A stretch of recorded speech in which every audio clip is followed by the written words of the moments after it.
Primero de enero de 1994, hace un poco más de 30 años, entró en vigor el Tratado de Libre Comercio de América del Norte.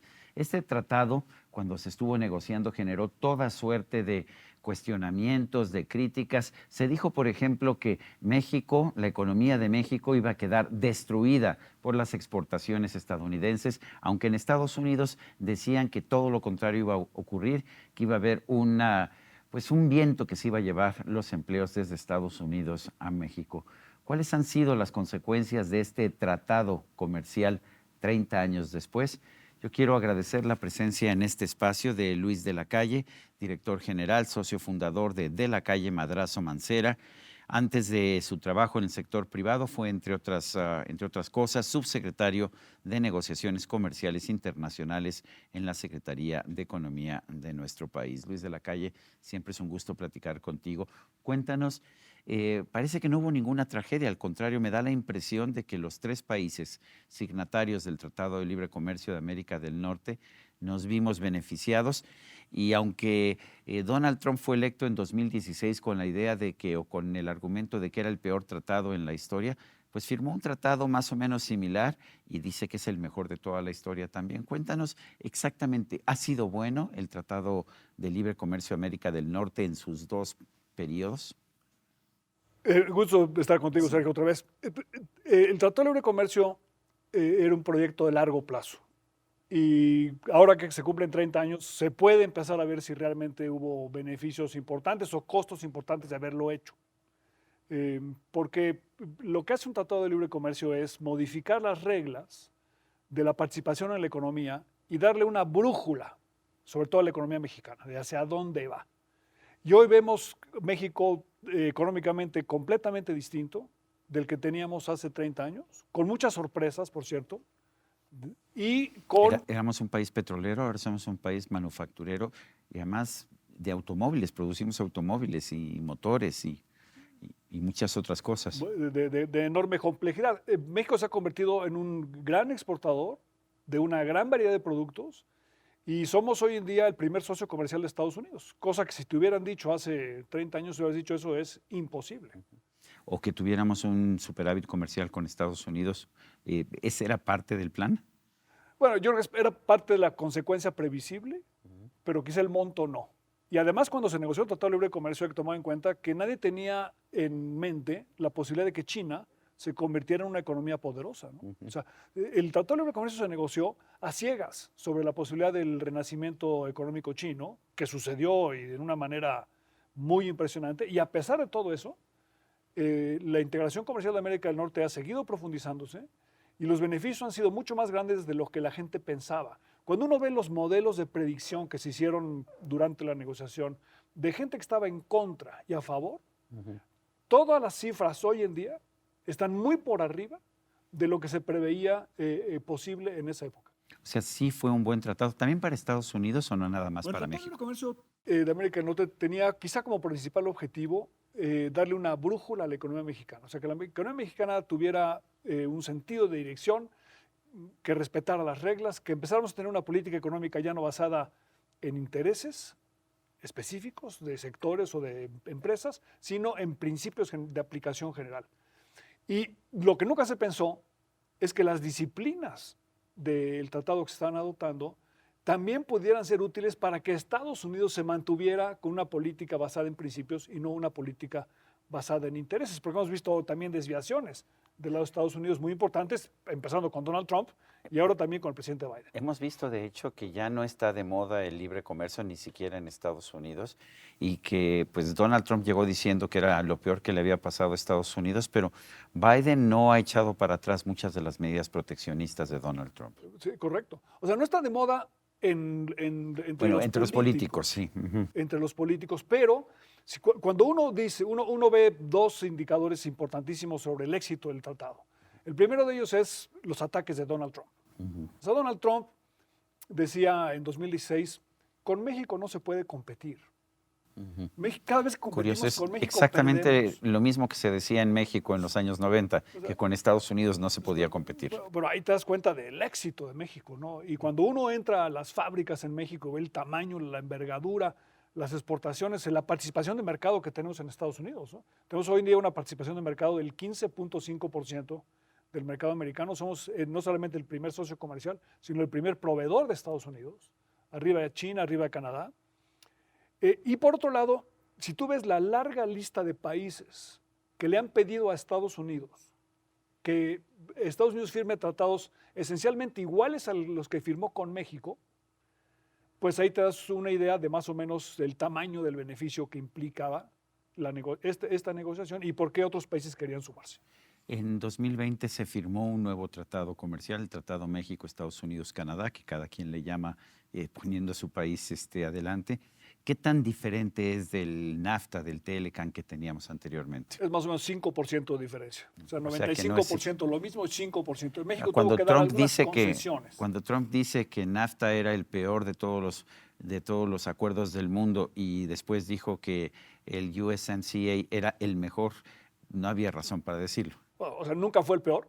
Sí. Tanto no fue el peor que no pudo salirse de él. O sea, había una cláusula, todavía existe, pero es otro artículo ahora con el nuevo tratado, a través de la cual los países pueden salirse del tratado.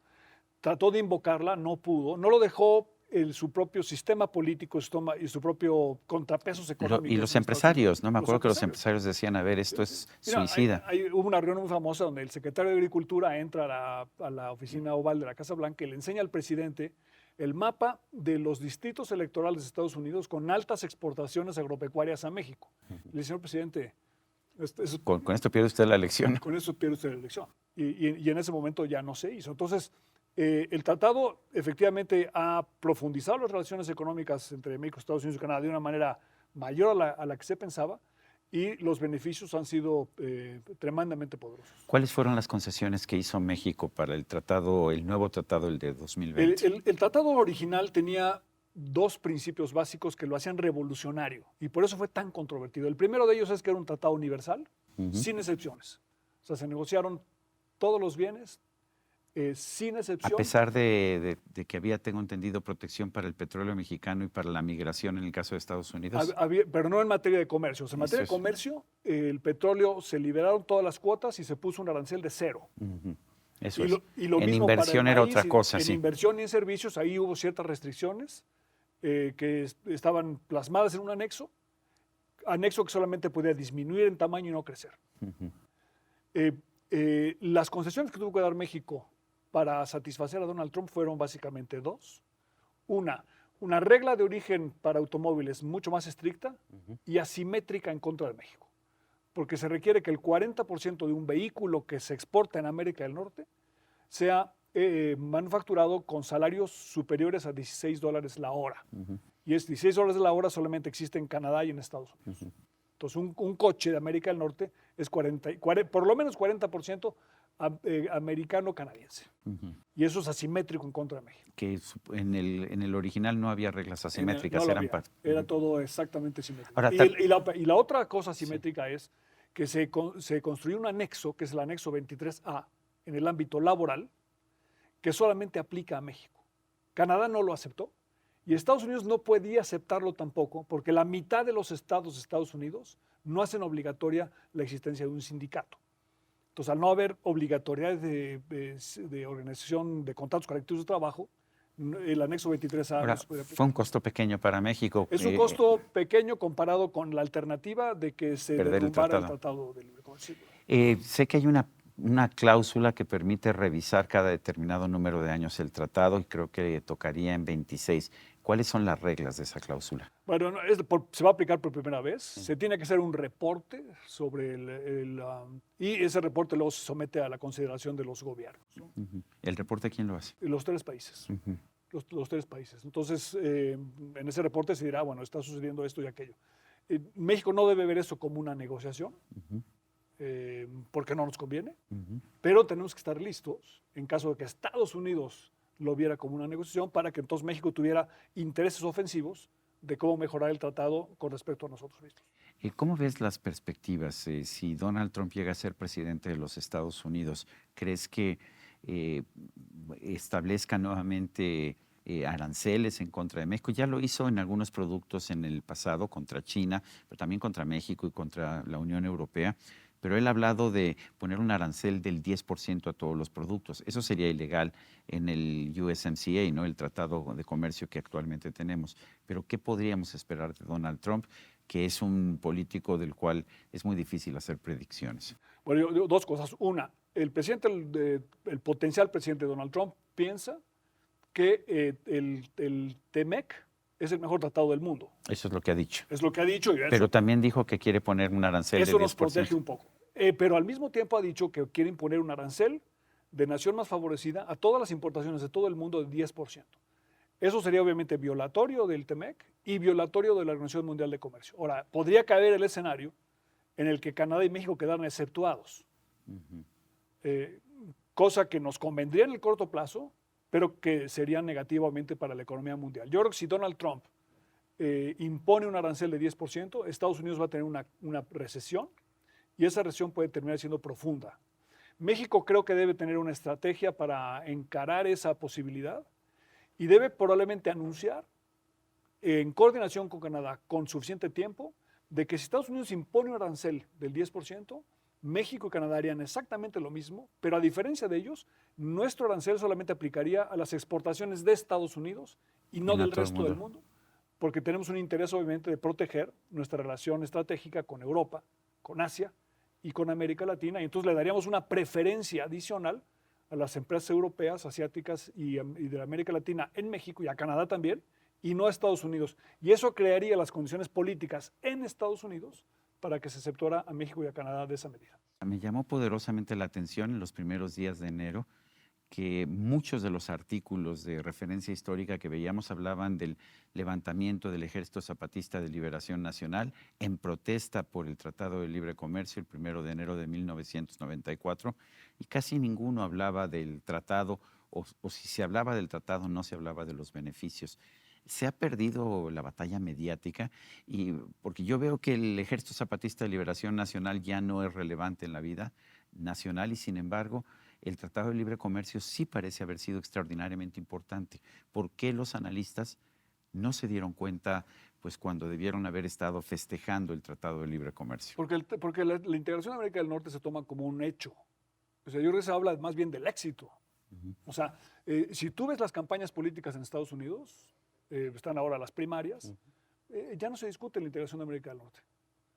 El Tratado de Libre Comercio logró convencer a Donald Trump para que estuviera a favor. Que no era fácil. Y a Andrés Manuel López Obrador.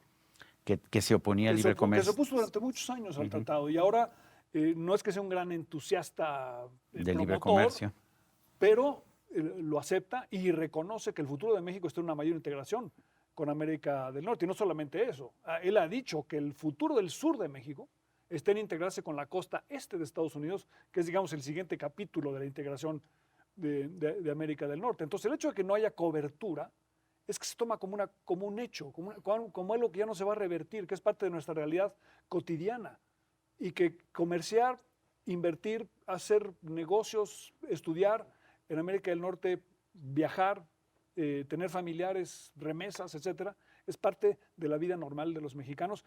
Esto es una cosa de tal importancia, Sergio, que el Tratado de Libre Comercio estaba adelante de su propio tiempo.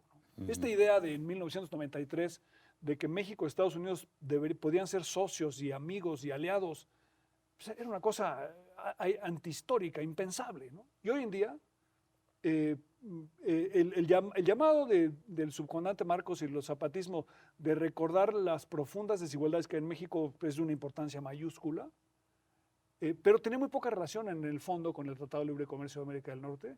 Y hoy en día el Tratado de Libre Comercio de América del Norte se tiene como un dato del cual todos nos beneficiamos, y en cambio en Chiapas seguimos teniendo pendientes tremendamente importantes porque no hemos logrado incorporar a la economía chiapaneca a los beneficios de la economía moderna de América del Norte.